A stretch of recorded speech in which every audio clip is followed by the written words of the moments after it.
अगर पैसे बांट रहे, यकीनन आप ले लो, किसी गरीब की मदद भी हो जाएंगी। अगर आप समझ रहे कि ये हराम का पैसा है तो टॉयलेट बना दो उससे,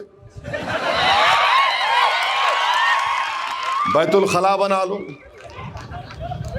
गंदा अगर है तो बैतुल खला बनाओ। मगर याद रखिए, अगर मजलिस इलेक्शन नहीं लड़ती तो ये पलट के भी नहीं देखते। मैं जहाँ जहाँ महाराष्ट्र में जा रहा हूँ, मैं यही कह रहा हूँ, भाई ये आपकी कामयाबी की पहली निशानी है कि इनको अपनी तिजोरी खोल के खर्चना पड़ रहा है।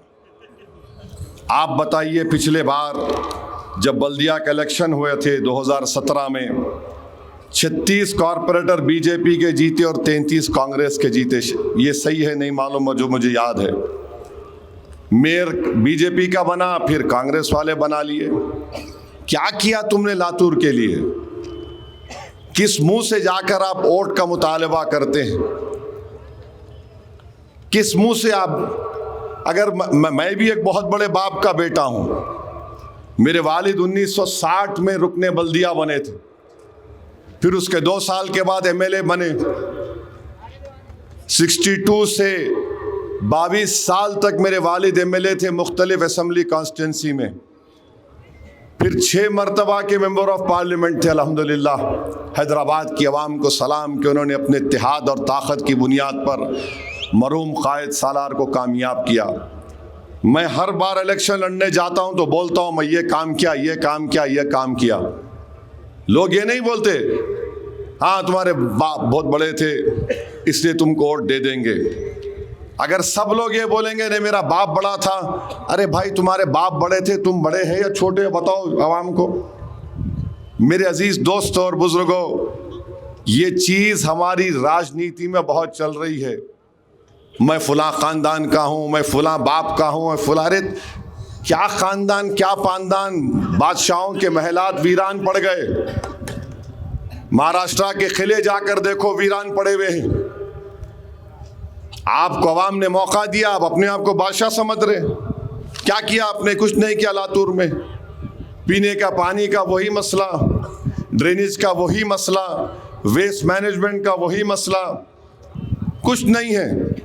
अवाम मेहनत करके कस्मपुरसी के आलम में किसी भी तरीके से अपनी ज़िंदगी गुजार रही है, ख़ास तौर से दलित और मुसलमान। तो मेरी आपसे गुजारिश है कि अच्छे उम्मीदवारों को मजलिस ने यहाँ पर उतारा है, आप अपने वोट का सही इस्तेमाल करिए। और रहा सवाल एनसीपी का, ये अजीत पवार, याद रखो आप, अजीत पवार को पूरा बड़ा बनाया शरद पवार। जो अपने चिचा का नहीं हुआ वो लातूर का होता। और इन्हें मोम का बना हुआ, याद रखो, दिखाने को बड़ी बड़ी बात करता, इन्हें मोम का बना हुआ, दबाव पिघल जाता इन्हें। पुणे में इलेक्शन हो रहा, बीजेपी के खिलाफ कुछ बोल दिए उन्होंने, शाम में उनको बोले क्या किसको बोल रहे, दूसरे दिन बोल रहे नहीं नहीं मेरा कोई बीजेपी से ऐसा खराब ताल्लुकात नहीं है। आप अगर एनसीपी अजीत पवार को वोट देंगे तो आप मोदी को वोट देने के बराबर है, क्योंकि वो बीजेपी और मोदी के साथ है। ये मत समझिए कि इन अजीत पवार है, ये बीजेपी के साथ है। जब वक्फ का कानून भारत की पार्लियामेंट में बनाया जा रहा था, वो कानून ये है, ये बनाया गया वक्फ तरमीमी कानून अमेंडमेंट बिल जो बनाया गया, ये कानून नरेंद्र मोदी आरएसएस ने बनाया ताकि मस्जिदों को छीन लिया जाए, दरगाहों को, खानकाहों को छीन लिया जाए, कब्रस्तान को छीन लिया जाए।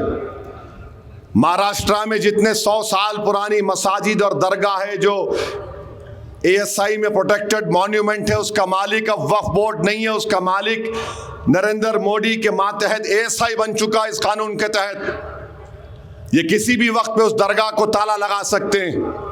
वो किसी भी वक्त कहेंगे कि मस्जिद में खाली जुम्मे की नमाज होगी, मस्जिद बोसीदा हो गई। ऐसा कानून बना दिया गया, ऐसा कानून बना दिया गया कि मुस्लिम धर्म के वक्फ बोर्ड में अब गैर मुस्लिम मेंबर बनेगा।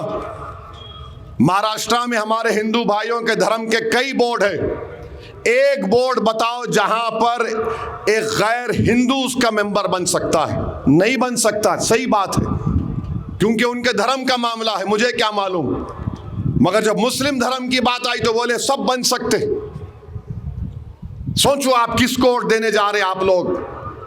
ये इलेक्शन वक्फ कानून बनने के बाद पहला बड़ा इलेक्शन है। अगर तुम में जरा सी भी हमियत होगी, मुझे यकीन है कि है, तो आप उस काले कानून के खिलाफ, अजीत पवार, शिंदे और मोदी के खिलाफ आप मजलिस को वोट देंगे इंशाअल्लाह ताला। कोई लोग आकर आपसे बोल रहे तो पूछो अजीत पवार से, ये वक्फ का कानून के बारे में तुम्हारी राय क्या है? क्या अजीत पवार बोल सकते कि इलेक्शन के बाद वो मेयर नहीं बनाएंगे बीजेपी के साथ? बनाएंगे जरूर, याद रखो आप। जहां जहां कैंडिडेट खड़ा करे, मकसद एक ही है कि पहले इन प्रभागों से इलेक्शन लड़ो, अगर कोई जीत गया तो उसको ले जाकर मोदी के झोली में डाल दो। समझो मेरी इस बात को, फिर आपकी वोट की अहमियत क्या रहेगी? क्या आपका ज़मीर गवारा करेगा इस बात को? तो मैं आपसे अपील कर रहा हूं कि 15 जनवरी के दिन आप अपने एक एक वोट का सही इस्तेमाल करिए। कांग्रेस पार्टी कितने साल यहां पर हुकूमत करी, खास तौर से महाराष्ट्र और लातूर में। कितने बार आप उनको वोट देंगे? कितने बार आप उनको कामयाब करेंगे? कुछ हासिल होने वाला नहीं है। यहां से मजलिस के तमाम उम्मीदवारों को कामयाब करिए।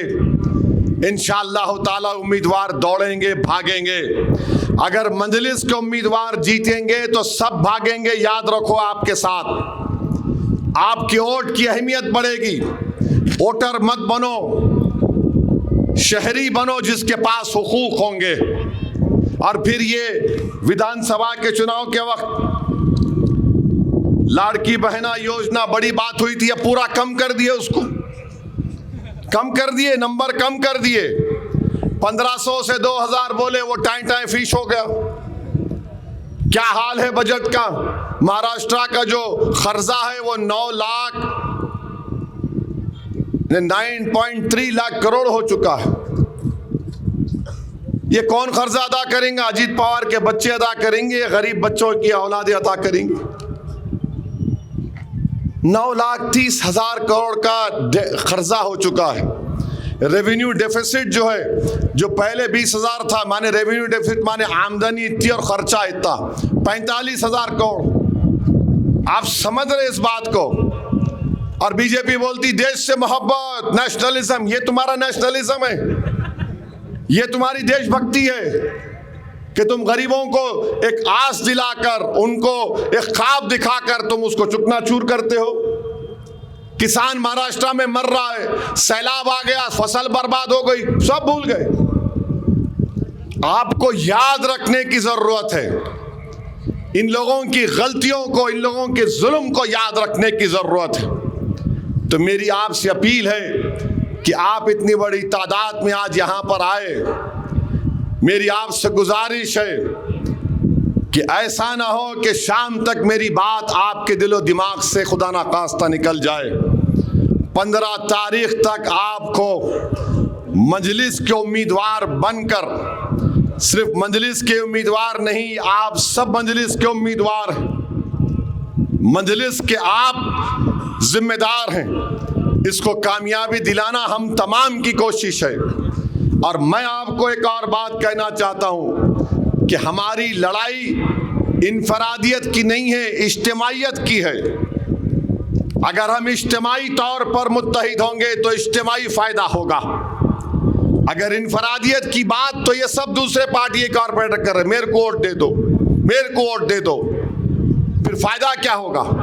फायदा उस शख्स का होगा, लातूर का कोई फायदा नहीं होगा। कब तक लातूर की सियासत कांग्रेस बीजेपी में, अब राष्ट्रवादी आगे उनमें चलती रहेगी? यहां पर एक स्पेस है, यहां पर एक कमी है, खला है, जो मजलिस इत्तेहादुल मुस्लिमीन उसको पूरा करना चाहती है। और अगर पैसे इनके पास हैं तो फिर मशरकी लातूर में डेवलपमेंट का काम क्यों नहीं करवाया उन्होंने? याद रखिए, वोट के नाम पर पैसे दे रहे हैं। तो फिर डेवलपमेंट क्यों नहीं करवाते? पीने का पानी का मसला क्यों नहीं हल करवाते? कब्रिस्तान के लिए जमीन क्यों नहीं देते? अब शादी खाना बनाए तो मुझे बताया गया उसके भी पैसे ले रहे। अरे शादी खाना हमारे नाम पे और पैसे कोई और ले रहा है। वो हैदराबाद में कहावत है कि मामू की दुकान पे नाना की फातिहा हो रही है।